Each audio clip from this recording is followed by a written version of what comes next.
L'opération Pile Solidaire fête sa 10e édition, on en parle dans ce Smart Impact avec Tania Chavin. Bonjour. Bonjour. Bienvenue, enchanté. Vous êtes chargé de projet de l'ONG Électriciens sans frontières. Et puis Emmanuel Toussaint, bonjour et bienvenue. Vous êtes le directeur général de l'éco-organisme Batterybox Électriciens sans frontières qui existe depuis 86. Allez, présentation rapide. Quelles sont les missions de cette ONG ? Alors, Électriciens sans frontières, effectivement, on a presque 40 ans. On est une organisation de solidarité internationale qui œuvre pour lutter contre les inégalités d'accès à l'eau et à l'énergie dans le monde. Et on fait ça avec le soutien de 1200 bénévoles en France. La majorité issue du secteur de l'énergie français et qui apportent leurs compétences pour la mise en œuvre de nos projets dans le monde. Donc ça veut dire qu'ils partent, ils sont envoyés sur telle ou telle mission. C'est très concret, c'est du bénévolat ultra opérationnel, quoi. Oui.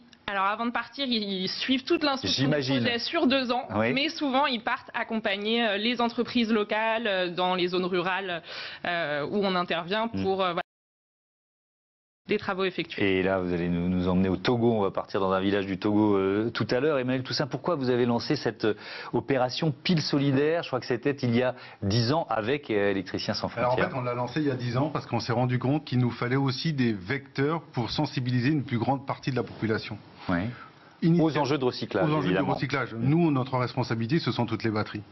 Donc on s'est dit qu'on voyait nos performances stagner en termes de collecte, qu'il nous fallait un argument essentiel, peut-être plus social, qui incite les détenteurs à nous rapporter ce gisement-là. Donc on s'est dit, il faut l'associer à une cause pour lui donner plus de sens et que l'ensemble des acteurs qui maîtrisent ce gisement puissent nous le confier. Et donc il y a une première étape qui est une première étape très clairement pédagogique, c'est ça, dans les écoles, dans les établissements scolaires? Exactement. En fait, on a sensibilisé les enfants parce que pour nous, ce sont les éco-citoyens de demain. On leur a dit, voilà, vous avez sûrement dans vos jouets, dans vos équipements à la maison, plein de vieilles piles, plein de petites batteries.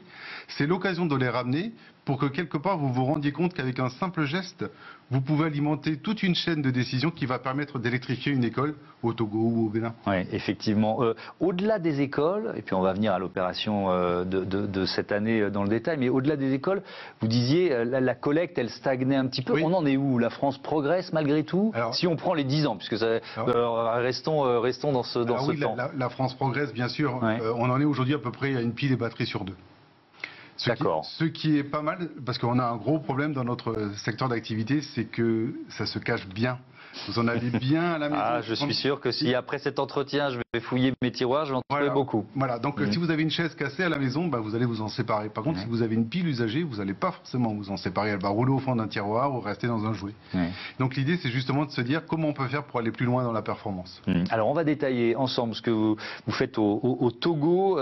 Tania Chavin, ce village s'appelle Fewuda. Déjà, je veux bien que vous nous présentiez, c'est quoi, c'est grand, il y a combien d'habitants, où on part avec vous?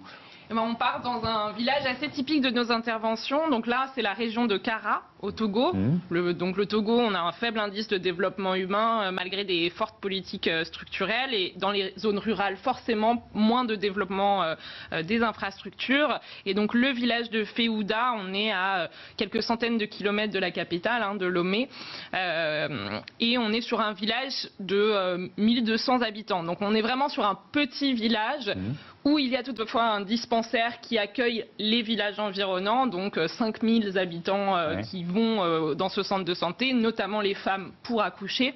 Et c'est là où l'accès à l'électricité peut avoir un impact particulièrement important. On nous le dit souvent sur place, c'est l'accès à la lumière pour l'accouchement de nuit. Qu'est-ce que vous allez y construire dans ce village? Eh ben, on va raccorder le village à l'électricité, notamment son école. Donc effectivement, cet aspect école dans les Suds, école en France, souvent les élèves d'ailleurs s'envoient des messages aussi autour du projet. Donc l'école qui accueille actuellement 250 élèves, mais aussi l'atelier de tissage, parce que le village de Fewuda est connu pour cette activité de tissage artisanal. Et donc il y a une vingtaine de femmes, plus leurs apprentis, qui travaillent dans cet atelier, sauf que forcément, sans accès à l'électricité, c'est plus compliqué. Évidemment, et c'est moins productif. Emmanuel Toussaint, c'est vous qui financez l'opération, c'est ça, tout simplement? Tout à fait. En fait, l'idée que l'on a dans ce partenariat, c'est de se dire qu'à chaque fois qu'il y a des tonnes de piles qui sont ramenées, on les